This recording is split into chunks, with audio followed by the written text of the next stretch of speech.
আসসালামু আলাইকুম। Driver powder বিডির ভালো ড্রাইভার ভালো মালিক সিরিজের ৫০তম পর্বে কথা বলবো লিখিত বা মৌখিক চুক্তি কোনটা বেশি নিরাপদ।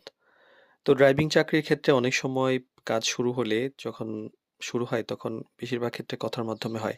আবার কিছু কিছু ক্ষেত্রে লিখিতভাবেও কেউ শর্ত নির্ধারণ করেন এবং সেটা একটা চুক্তির মতো করেন।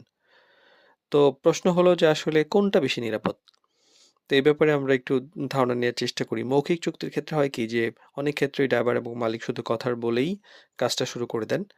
ফলে সিদ্ধান্তটা একটু দ্রুত হওয়ায় ঝামেলাটা কম মনে হয়। পরে আবার যদি কেউ শর্ত নিয়ে ভুল বোঝাবুঝি তৈরি করেন বা কোনো কিছু নিয়ে উল্টাপাল্টা করেন বা কেউ কিছু পরিবর্তন করেন, তখন কিন্তু প্রমাণ থাকে না। যেমন বেতন, ডিউটি টাইম এইসব বা ছুটি এইসব নিয়ে কিন্তু সমস্যা তৈরি হয়। আবার লিখিত চুক্তির ক্ষেত্রে হয় কি যে লিখিত চুক্তি মানে যে কাজের শর্তগুলো সুন্দর করে লিখে রাখা থাকে এবং ২ পক্ষই পরিষ্কারভাবে ব্যাপারটা জানেন, ২ পক্ষের কাছে কপি থাকে। সুবিধাগুলো কি যে সব শর্ত সুন্দরভাবে পরিষ্কার থাকে, ভবিষ্যতে কোনো সমস্যা হলে প্রমাণ থাকে, বেতন, ডিউটি, ছুটি এসব নির্দিষ্ট করে লেখা থাকে।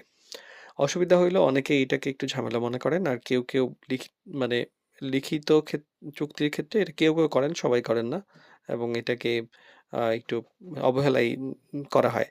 আর বাস্তবতা কি বলে? আসলে বাংলাদেশের বাস্তবতায় ড্রাইভিং চাকরির ক্ষেত্রে এখনো বেশিরভাগ ক্ষেত্রে মৌখিকভাবেই হয়। তবে এতে কিছুটা ঝুঁকি থাকে পরবর্তীতে দেখা যাচ্ছে। অন্যদিকে ছোট হলেও কিছু বিষয় যদি লিখে রাখা যায় এবং সেটা যদি সুন্দরভাবে করা যায়